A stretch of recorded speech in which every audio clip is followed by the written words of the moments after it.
প্রিয় দর্শক, পালংর হতার আরোগ্য ভিডিওত আমন্ত্রণ জানাই অনারারে।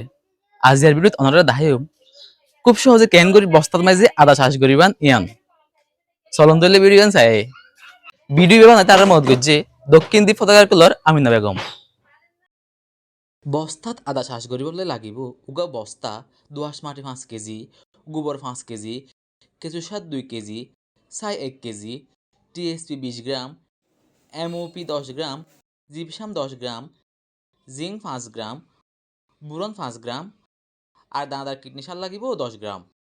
এবার আদা চাষ করি বললাই সারদ্দে মেড়ি মিশিবার ফালা বেগডোলা সারদ্দে মেড়ি ভালা করি মিশিবার ফর ইনরে 15 দিন মজার দেয়া ফুরিব। 15 দিন পর মেড়ি ইনরে আবার দলা ভাঙ্গি ওরে বস্তাত বরা ফুরিব।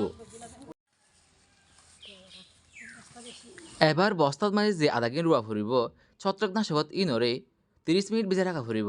মদ রাখিবান এক বস্তাত মাঝে 40 গ্রাম আদা রুইত ফারে।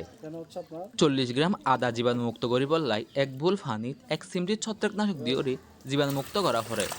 ইয়ার বাদে আদার ফানি ফেলাই দি গার ফানি ফুয়াই লোয়া ফুরিব। গার ফানি ফুয়াই গিলে এবার বস্তাত আদা রুইবার ফালা। বস্তাত উগ্গা অল ঢুকাই দিয়ে ওরে গাত গড়ি আদার জিয়ান গ্যাস গজায়ে ইয়ানরে ওরমিক্কা দিয়ে রুয়া ফুরিব। আর আদা রুইবার পর বস্তার মেড়ি সুন্দর করে সমান করে দিয়া ফুরিব।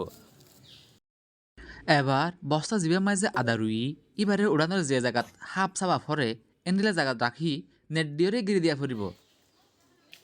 প্রিয় দর্শক, অনারাও চাইলে ঘরত বইরে খোলা জায়গার মাঝে বস্তাত আদা চাষ করি সহলত ফারিবান।